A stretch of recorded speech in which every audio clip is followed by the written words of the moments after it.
Começando aqui o nosso terceiro vlog do canal, semana bem corrida, tá até com uma dorzinha na coluna, começou a dar uns cabelos brancos, mas graças a Deus a gente tá fechando mais um mês. Novembro a gente teve mês recorde de vendas, sem ter Black Friday, e a ideia do vídeo é trazer um pouco desse racional e também trazer os bastidores e o pós, né? Porque o processo de construção a gente não pode efetivamente divulgar, mas que a gente pode trazer de conhecimento, de novidades, de insights para que você consiga aplicar na sua operação. Então a primeira coisa interessante é que a gente bateu o recorde de vendas da empresa em novembro, que é um mês estimulado pela Black Friday.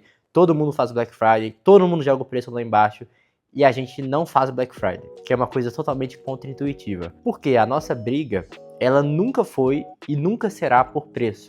Então, quando você pega, por exemplo, uma empresa de mercado, uma empresa de varejo, quantas delas que já foram grandes, já foram gigantes e deixaram de existir?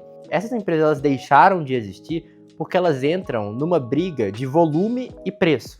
Óbvio que existe essa estratégia ela pode dar certo, a gente ainda tem algumas que sobraram, mas é uma briga muito arriscada, porque você não tem diferenciais competitivos claros. A partir do momento que você tem diferenciais competitivos claros, você deixa de entrar numa conversa de preço e você começa a entrar numa conversa de valor.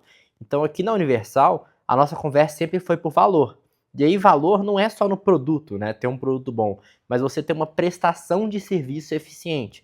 E a prestação de serviço eficiente começa desde o marketing, que tem uma comunicação alinhada, passa pela vendas, que faz um processo consultivo com o cliente, não tenta empurrar nada para o cliente. Depois entra o processo de migração e implantação, que vai ser o processo inicial que a imobiliária vai passar para que ela tenha sucesso, consiga colocar a operação dela para rodar. Depois ela vai ter o suporte, que vai ser um touchpoint passivo para que ela consiga tirar as dúvidas, enviar sugestões, enfim, tratar tudo que é necessário. Ela tem um ponto de contato ativo através do CS, onde a nossa equipe faz um trabalho, constrói um plano de ação para que a imobiliária sempre continue se renovando, sempre continue melhorando. Você tem a área de implantação e integrações, de parcerias, que vai trazer ali parceiros estratégicos que podem agregar receita, que podem agregar eficiência.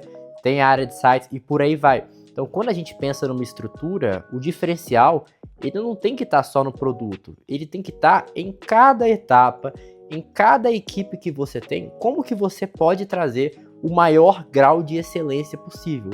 A partir do momento que você traz o maior grau de excelência possível, e é óbvio que nada é perfeito, tudo está em constante evolução, você consegue gerar valor para o seu cliente.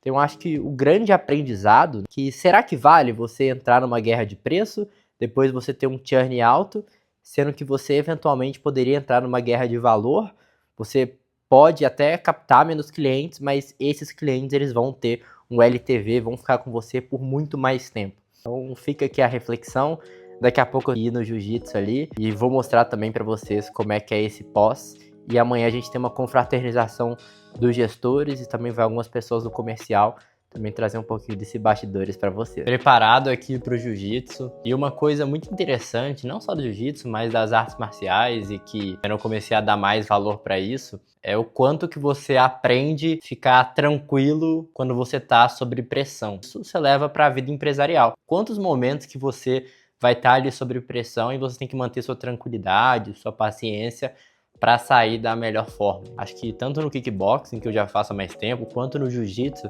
você tem esse fator muito forte. Às vezes a pessoa está montada em cima de você, está nos 100 quilos, está numa posição desconfortável, e quando você está no início, você começa a se esbafar, quer sair de qualquer jeito, mas conforme você vai aprendendo, e eu sou iniciante ainda, né? Sou faixa branca, estou no início, você começa a ficar mais tranquilo, você começa a ficar consciente, você consegue pensar mais, e a mesma coisa na vida. Se você está numa situação difícil, se você ter esse descontrole, se você ter raiva, se você ter impulsão, você não vai chegar no melhor resultado. Agora, se você tiver paciência, respirar, tranquilizar, você vai conseguir tomar uma decisão muito mais racional, muito mais eficiente. Eu acho que existem outros esportes que também trazem isso, mas a luta tem isso muito forte, né? Da pessoa, ela não desistir, tentar ficar tranquilo o máximo possível. Vamos lá pro jiu-jitsu. Hoje é de kimono, né? Meu kimono não tá aqui. Inclusive eu viralizei, né? Porque eu tava andando de kimono na rua, não sabia que era proibido. O pessoal falou que não pode andar de kimono na rua, então também tive esse aprendizado. E daqui a pouco eu continuo com pra vocês mostrando a minha rotina. Então, pessoal, estamos aqui no shopping. Minha mãe me deu esse gimbal aqui de presente, mas o trem difícil de configurar. E aí vai um insight. Quanto mais simples, mais fácil o seu produto, mais os seus usuários vão utilizar. Então, quanto mais barreiras você criar, maior a dificuldade deles terem uma retenção com você. Por exemplo, eu nunca mais compraria isso daqui. Pode ser porque eu realmente não entendi, mas como já passou o prazo, também não vou devolver. E outra coisa interessante, eu tava aqui no shopping e você vê esse tanto de carro lotado. Você sabia que de 15 a 20% da receita do shopping vem do estacionamento? E há uns 10, 15 anos atrás, tinha alguns shoppings que nem cobravam. Então, olhar também para dentro da sua empresa para pensar em receitas complementares. Como que você pode agregar ainda mais valor com os mesmos clientes que você tem? Então, todo mundo aqui já era cliente, mas eles conseguiram aumentar 15 a 20% da sua receita apenas fazendo isso. Agora eu vou almoçar e daqui a pouco eu volto com vocês. No Merrata aqui, eu fui lá no shopping e conversei com o pessoal da VX Case. Teriam 2,5 de sobrepeso e o gimbal tá funcionando. E eu fiz alguns testes aqui, inclusive eu tô usando ele aqui agora. E, nossa, é uma salvação. Ninguém aguentava mais ficar com o celular, com a mãozona assim, tremendo. Eu acho que eu vou conseguir amanhã trazer conteúdos com mais qualidade para vocês. Daqui a pouco vou assistir a final da Libertadores, à noite vou sair com alguns amigos, então não devo gravar. Mas amanhã trago um pouquinho mais da rotina e também vamos trazer ali algumas imagens, vídeos da nossa confraternização de gestores. E também o pessoal do comercial vai receber uma premiação. A gente fez algumas placas para entregar. Chegamos ao domingo, daqui a pouco a gente tem uma confraternização da empresa, onde a gente vai entregar a premiação e trocar ideia com gestores, comemorar mais um ano com muitas realizações, recordes, metas. Nos últimos 5, 6 anos a gente vem conseguindo bater tudo aquilo que a gente propõe no planejamento anual. Mostra que os planos que a gente está traçando, eles vêm sendo bem sucedidos. É um trabalho conjunto de todas as áreas. Mas antes de falar de confraternização, que daqui a pouco eu vou mostrar para vocês vou apresentar algumas pessoas que ficam ali no background. Uma coisa que eu estava lendo ontem na internet é que apenas 27% das pessoas no Brasil, elas leem pelo menos um livro no ano. E a média do Brasil fica entre 3 e 4 livros. Eu leio bastante, adoro ler. Nessa última semana acho que eu comprei uns 12 livros. É uma coisa muito importante. E aí o pessoal fala, mas eu já trabalho o dia inteiro, eu já faço o dia inteiro conversando sobre determinado assunto, mas não necessariamente o livro que você vai comprar, ele tem que ser sobre o assunto do seu trabalho. Então eu, por exemplo, de comprar livros sobre administração, marketing, eu amo ver livros sobre economia, finanças, investimentos, gosto de ler biografias, gosto de ler sobre comportamento. Então, inclusive, eu tô lendo agora o Fora da Nova Curva, que é um livro de vários investidores, economistas, conta desde o início da trajetória deles até o final da trajetória.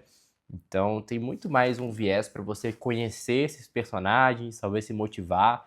No final ali de cada capítulo eles indicam mais livros ainda. É uma série de livros, né? Então eu acho que está na 4ª edição.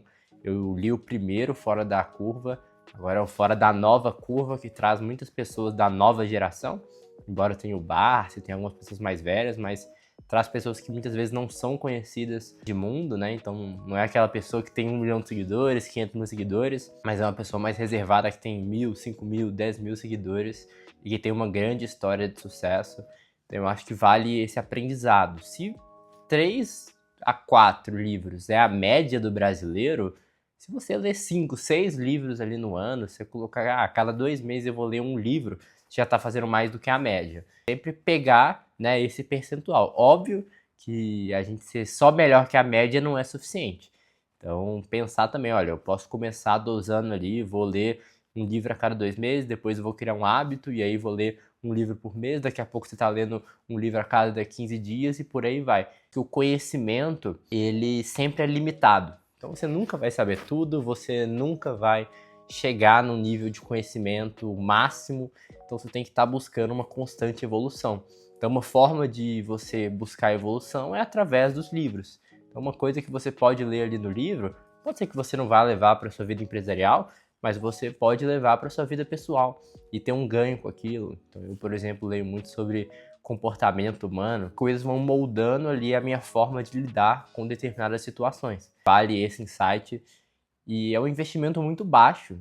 Não necessariamente você precisa ter o livro físico, né? Eu gosto do livro físico, mas hoje em dia você tem o Kindle, você tem versões digitais, então o acesso ele ficou muito barato, só que as pessoas não têm interesse. Tem uma abundância muito grande, mas você tem cada vez menos vontade. Você pega há 10 anos atrás, esse número que eu falei dos 27%, passava os 40%. Então 40% da população lia pelo menos um livro. Hoje já está 27%.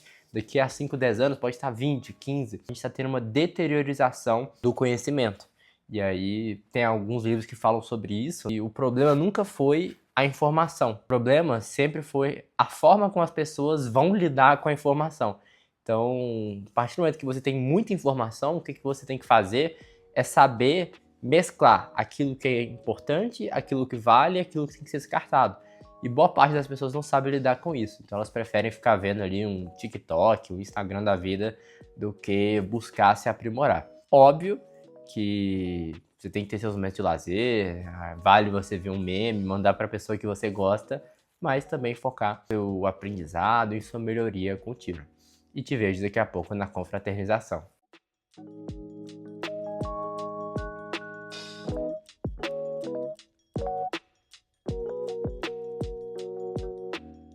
Então, pessoal, acabou que eu não consegui gravar tanto na confraria, porque tinha muita música, criança, pessoal bebendo, então não ficou um conteúdo tão educacional, igual eu estava esperando. Mas eu acho que o mais importante é a gente pensar como que o relacionamento, a proximidade, ela é importante. Então aqui na Universal a gente tem um modelo 100% home office, pessoas ali do sul, de São Paulo, do Nordeste, pessoas do interior aqui de Minas, não necessariamente de BH, fazem parte da nossa equipe. Quando a gente junta, óbvio que não foi a empresa toda, foi uma confraternização de gestores e algumas pessoas do comercial, a gente acaba se aproximando e com isso consegue trocar muita ideia. E não só ideia de negócio, mas principalmente ideia no âmbito pessoal. Então você consegue conhecer mais as pessoas, se relacionar mais com as pessoas. Então eu acho que fica aí o aprendizado, né? Se você não tem essa prática na sua empresa, que faça uma vez por ano, que seja, esse momento mais próximo para trocar ideia, criar relacionamento, realmente conhecer as pessoas mais, porque uma coisa é quando você está no trabalho e você tem uma determinada atividade, uma determinada tarefa, então você tem que fazer aquilo, tem que entregar aquilo. A partir do momento que você está numa confraternização, você está num local descontraído, então você vai conversar sobre outras coisas totalmente distintas da empresa. É bom para todo mundo, né? Que a gente se conhece mais, se aproxima mais e fica ainda mais animado para os próximos passos.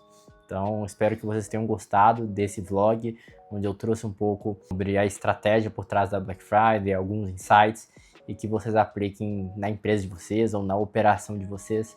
Te vejo no próximo vídeo.